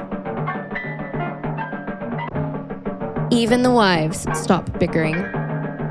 Everyone waits for her choice. Oh. Margaret glares at the master and somehow, through sheer force of will, shakes her head. Brave. She rejects him. Willingly. What? He lowers his staff. Even the swirling sky seems to pause for a beat. You're choosing the sacrifice? You sure? That's like nobody's ever chosen that. That was mostly a formality. The wives perk up, slightly panicked, like someone actually calling your bluff at a haunted hayride. Whatever that means. They begin to surround Margaret slowly, awkwardly, pawing at her face and shoulders like a group of low-energy zombies. Death? Death? Death? Are we supposed to stab her? I think in the movie they say die over and over again. I forgot the steps. Was there fire involved? Okay, this is fine. We're doing sacrifice. Totally normal. Someone get the ceremonial dagger or like a large stick. The wives continue gently patting Margaret while chanting death in the most confused, half-hearted way possible. No actual harm comes. They clearly don't know what to do. The master looks off in the middle distance, clearly regretting some ancient decisions. A selfless act in this economy? She chose sacrifice, and in doing so, slipped in from Manos' grasp. The robes turn cold, the flames flicker, the ancient bond shudders, then snaps. You've denied us a bride, but earned something far more dangerous. Hope. Ugh, disgusting. Back to playing cards. You can do it. But not this hand. Not like that, you can't. Yeah, there's a go. There's an 18. Getting you is the thing that I cannot do. Yeah. While you're playing cards, I'm gonna go use the Pee-wee PP room. I think the beer's getting to me. You go use the peewee. Whatever that means. Remembering nights together would be a game. All our time had its happy end. I'm forgetting you. Don't forget Oh yeah, blackjack. the silly way we met. Don't forget the tender touch that set a fire burning in two. But I'm forgetting you. Woohoo! Oh darn. April's here, and it seems you are so near. When I look, I've won a couple of times. this dream disappears. I'm forgetting you. I'm forgetting you.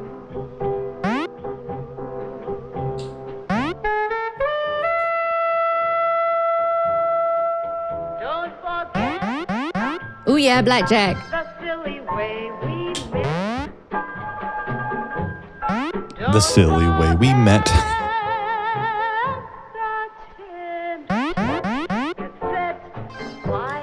And yes, I've been making this game for a while now.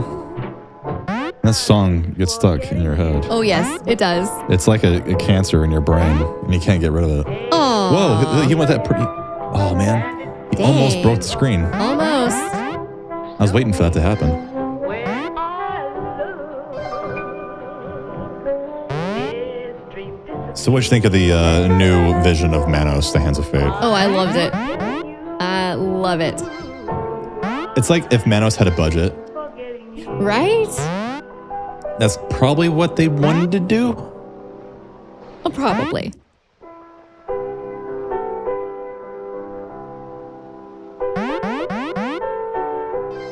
Come on now.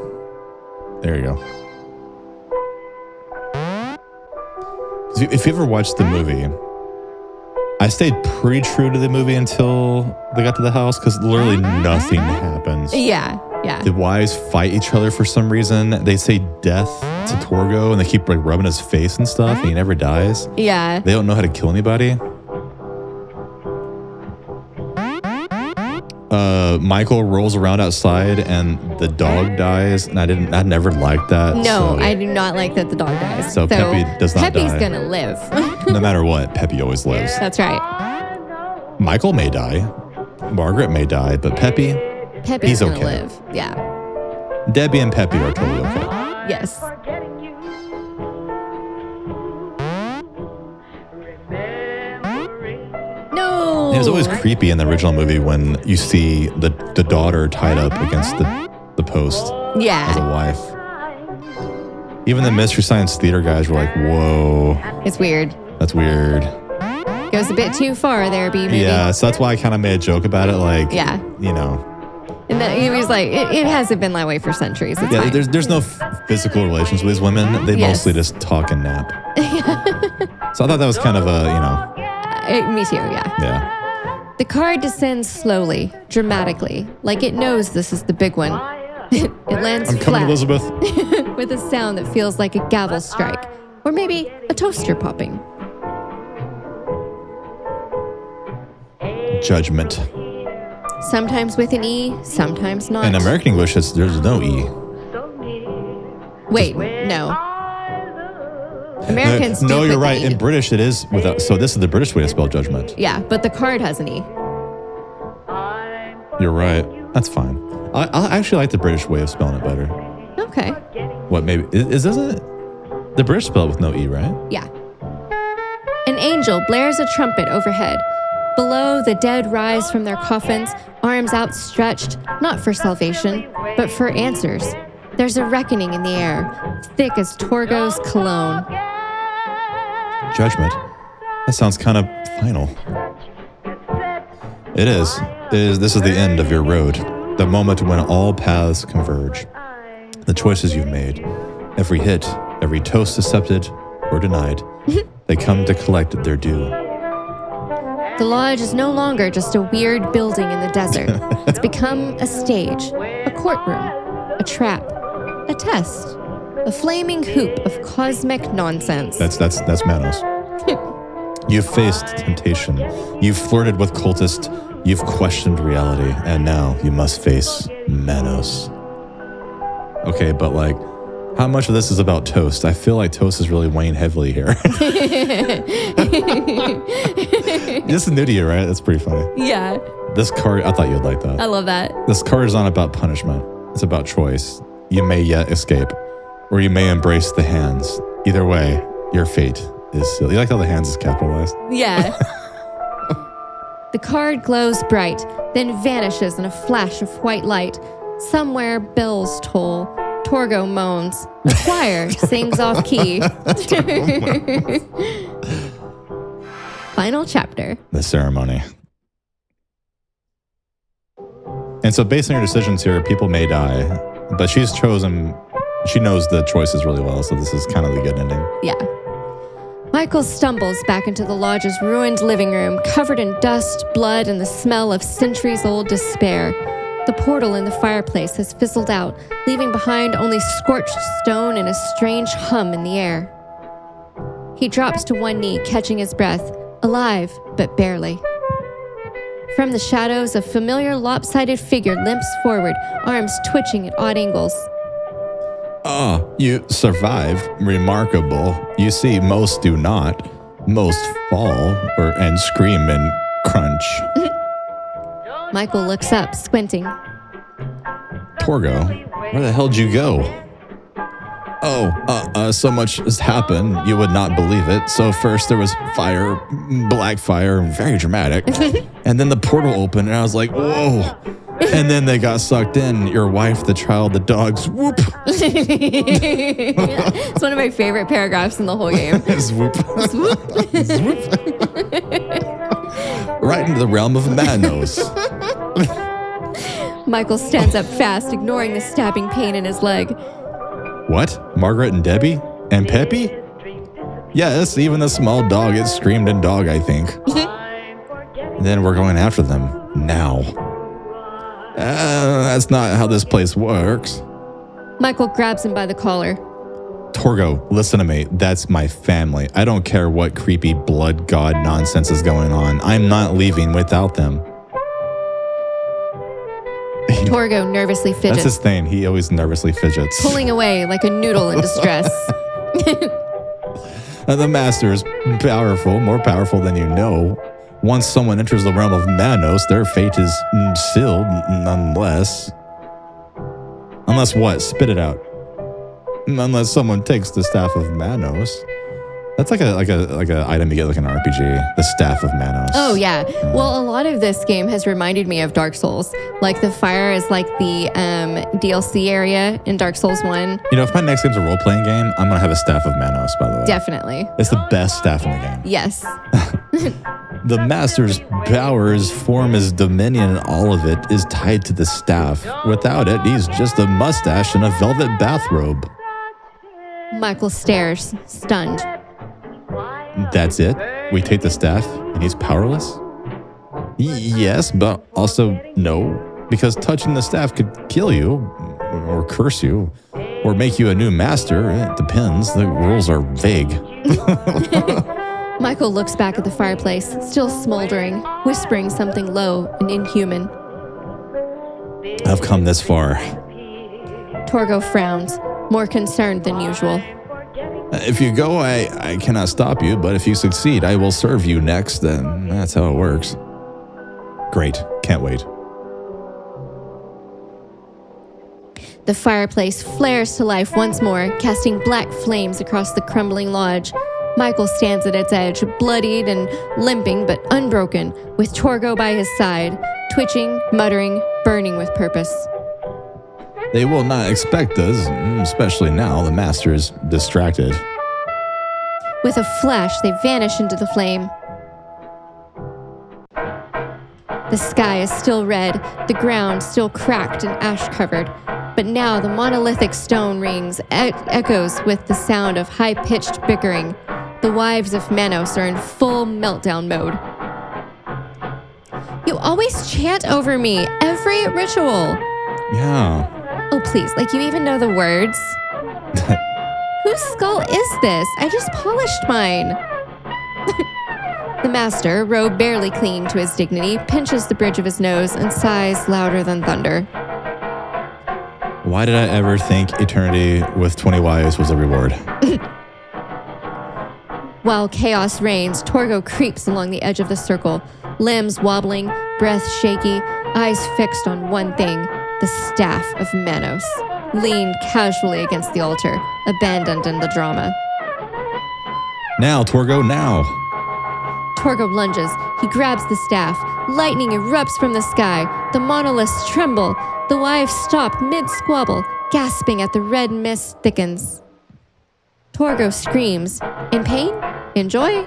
In glorious confusion? His body twists, bulges, mutates. Hooves burst from his feet. Horns spiral from his skull, and his mustache somehow survives the entire transition. I am the new master of Manos.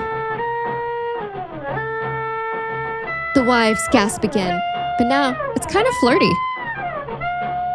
Is it just me, or is he way taller now?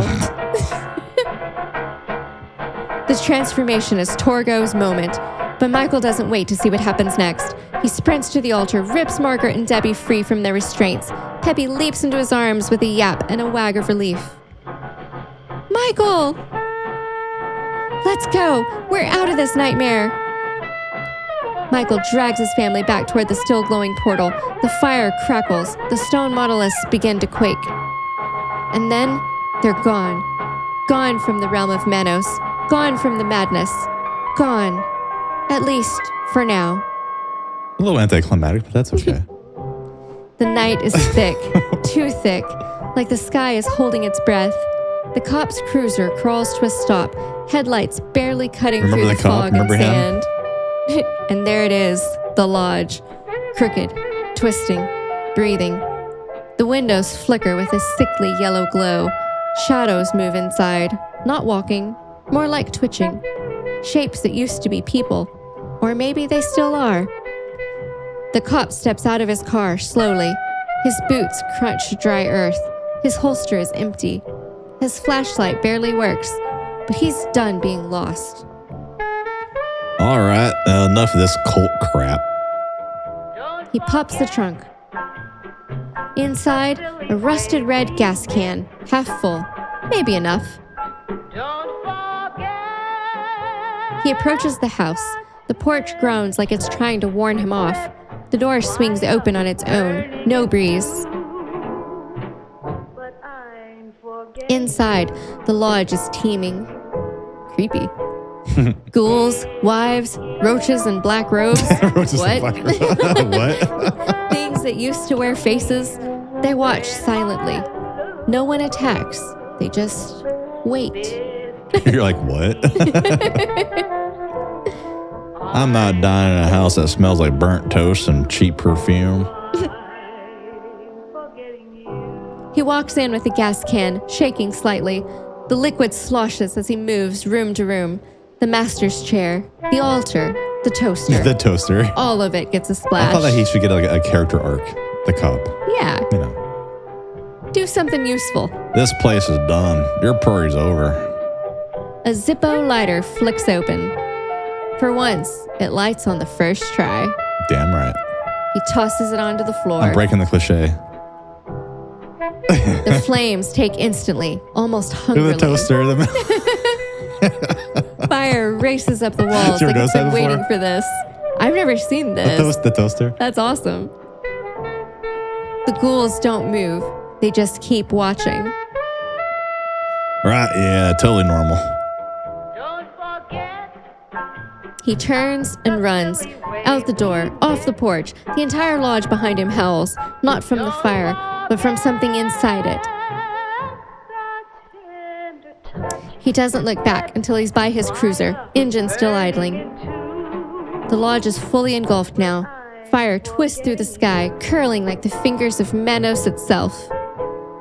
And in that moment, he thinks it's over, that the curse is burned, that the master is finished. But the fire doesn't scream, it laughs. Just once, and then it goes silent. I'm forgetting. The fire burns bright, too bright. The lodge collapses inward with a final hiss of surrender. Smoke rises like a column to the heavens. But the sky doesn't take it. It changes. Red seeps across the clouds, not natural red, not sunset red, blood red, the kind of red that doesn't belong in the air. The ground rumbles. The wind dies. And then the laughter stops. For a moment, there's silence, like the world itself is holding its breath. Then something moves. From the flames, from the earth, from nowhere and everywhere, it rises. Manos. Massive, monstrous, featureless and all-seeing, a beast with no clear shape, only presence. Towering hands stretch from the void, one open, one closed, both pulsing with rage. The lodge wasn't his home. It was his prison. And the cop just burned the lock. Ooh. All hail. The ghouls scatter into the trees, into shadows, into holes that didn't exist a minute ago. The master's wives vanish in streaks of black smoke. The forest moans. Animals flee. The cop runs. Hard. Branches slap his face. Roots grab his boots. He doesn't stop. He doesn't breathe. He doesn't look back. But the sky does. The sky follows him. He thought he ended the nightmare, but all he did was turn the page. And somewhere in the burning remains, a toaster pops. God. It's all about toasters in this game. And toast. They all escaped. Even the dog. So be it. A rare ending, but not impossible. She refused the hands. He defied fate. And the child, she still thinks this was all just a dream. The desert remains, empty and waiting, but Manos is never truly defeated, just inconvenienced. Enjoy your freedom, Michael. Just know, fate loves the sequel. I totally could have a sequel in this game. Oh, But totally. will I? No. You never know what you'll feel Yep. like in a year. You never know. that I cannot do. I don't think Manos deserves that much attention, honestly. I think this is too much Right? already to begin with. It is very true. And I'm under the impression, based on my research, that this game, or the movie is public domain. I'm a little nervous about it, but I should be okay because there's another game on Steam about Manos. It's a side scroller that came out in 2015. And that's it. So fingers crossed, I won't have it as cease and desist. Yeah, I bet it'll be fine. I'm forgetting you. Don't I hope so. the silly way we met. Don't forget And this should be the final showdown before the epilogue. And the epilogue will change based on all your decisions. There's like 4 or 5 endings. forgetting you. Yeah, depending on who lives. Yeah, April's here. based on those important decisions like eating the toast. Right. So near. When Whoa. this dream disappears, I'm forgetting you. I'm forgetting you. Yay. I have not had good luck this round. Don't forget Ooh, the silly 12. way It's kind of risky, but You're supposed to stand when it's a yeah, I 4. know. Come on. Ooh, bust. Yeah. Nice. Fire burning into, but I'm forgetting you. No. 21. That's come on. And it seems you are The master's a dick. Totally. when I look. This dream disappears. The funny thing is that when we played the game and reading really fast, you can beat it like in 30 minutes. Yeah, But you and I, we're almost approaching 2 hours. because we're reading out loud. And you Yeah. read out loud a lot slower than you do if you're reading in your head. Well, see, in my mind, I wanted to make a 2-hour game. And that's Yeah. what I accomplished. But when you read really fast, that's why I've been sitting here thinking that what I might do is I actually might do narration voices, but only narration, not the dialogue. Because a narration voice can be dry and a little, you know. I don't know. I'll think about it. That's going to be a lot of work. We could voice act the whole thing. We've done it today. I would, for dialogue, I want it to be like an extra you can unlock or something, like a dev commentary type thing, like this. But for the whole game, I don't know. I imagine the voices in my head, True. and it might ruin the game a little bit. Even Debbie. Even Debbie. Well, besides Debbie, I think you nailed the Debbie voice. I don't think I can do the other voices.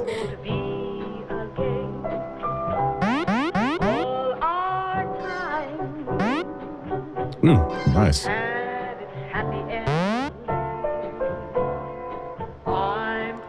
So basically the way it works is, I don't know if you've noticed the trend, but every chapter you have to beat them that many times.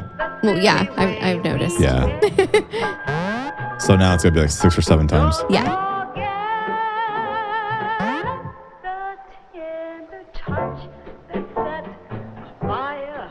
The final card floats down gently.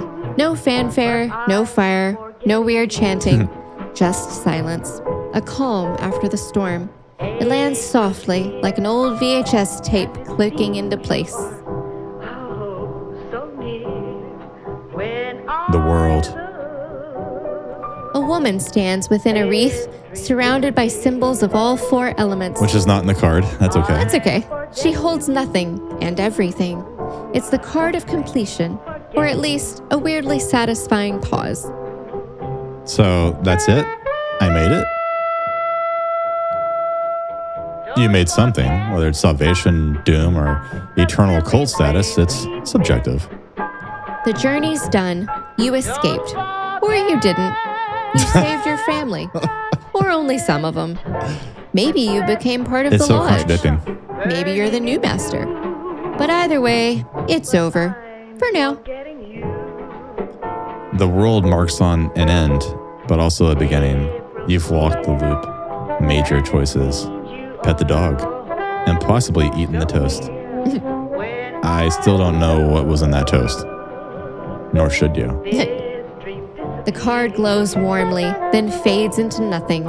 Just like the credits of a film you're not sure you actually understood. Epilogue. You did it, babe. I'm so proud of you. Yeah. The lodge burned to the ground the next morning. Locals said it was struck by lightning, though the skies were clear that night. No bodies were ever found. Michael, Margaret, Debbie, and Peppy returned to the world changed. They never spoke of what they saw. Debbie needs more lines. Yes, she does. Michael quit his job. Margaret started going to church. Debbie had nightmares for a while, but eventually forgot. They moved far away, somewhere with too much sunlight and no fireplaces. But sometimes, when the wind blew just right, they'd hear the sound of a distant voice, deep, trembling, muttering about toast, and they'd all turn on the lights and they'd turn all the lights on and pretend they never heard it. And they turn all the lights on and pretend they didn't never heard it. Yeah. Is that just worded funny, or is the alcohol kicking in? No, I just had a dyslexic moment. Oh, it's okay. They never took family trips again. I thought maybe I worded it wrong. No, you didn't. It was me. And so the curse was broken, but not in the way anyone expected. For in the end, it wasn't fire or fate that sealed the tale of Manos. It was Torgo. It was always Torgo. With the ancient god of darkness now sharing space inside his weird, twitchy frame, Torgo didn't bring about the end times. He brought a cooler full of Coronas. Yeah, that's what I'm drinking right now, actually. Somewhere I'm a south of Corona the guy. border, under a blazing sun and between two giggling brides in black robes and Ray-Bans, Torgo, now the vessel of Manos, lounges in a beach chair. He sighs deeply, not out of torment, but relaxation. I need to make a picture of that, by the way. Manos likes the lime, he mutters, popping another cap. I should try to get a picture of that. Yes. Meanwhile, the master, stripped of his unholy powers and left behind in the ashes, found a new life, selling used cars off Route 62 near the El Paso city limits. He's not very good at it, refuses to smile, refuses to shave, but he always throws in free floor mats, if you ask nicely. Classic master. And thus the world was spared, not by heroes, but by sheer, glorious nonsense. Damn right. That was it. The end. That was Manos, the Hands of Choice. Yes, by it me. was. And I was the lead designer and writer, and I co-writer was alcohol. Obviously. Obviously. Starring Michael, the father, hero, flashlight warrior, Torgo, the housekeeper who just wanted love, and toast. Yeah, read faster. Margaret, the mother, made some unfortunate choices. Debbie, the child, too young for this madness. Peppy, a very good dog. The master, a goat demon cape guy who yells a lot. The wives, eternally bickering, occasionally chanting. Teenage boy still thinks he's 19. He's not. Teenage girl brought vodka to the desert. The cop, not solving crimes, but sure wasting gas. And 6 different endings. The hands of fate demand choices. Honestly, You I kind made of forgot. some weird I lost ones. track. I got lost in the programming and all those like different things you have to do. And I was like, wait, am I doing this right? I really hope to God there's no bugs. But it worked. Yes, it did. And the end, question mark. That's how it ended in the original movie, was the end, question mark, by the way. Yeah. So I had to include that. That's important. Yes, it was. So it took you 2 hours and 3 minutes. All right, perfect. So that's actually not bad. That's kind of what I wanted. Like I wanted like a 2-hour movie game. Yeah. So Plus, there's extras. If you're like wanting to play the extras, the game will last you probably like 3 hours. If you press, if you click it, it should go back to the title screen. Perfect. So that was Manos, the Hands of Choice. It comes out on Steam May 16th. May 16th, I think it's the day. I hope so. I know Steam is like going through and making sure the game's okay. They approved the page. I'll link it in the description down there for you to find it. You can wishlist it or whatever. But yeah, I appreciate y'all for watching. I'm a little drunk right now. That's just kind of how I do things. But did you have fun? I loved it, and I had a lot of fun. Yeah, thanks for playing, and thanks for watching. And I hope you buy the game. I think it's really fun. Me too.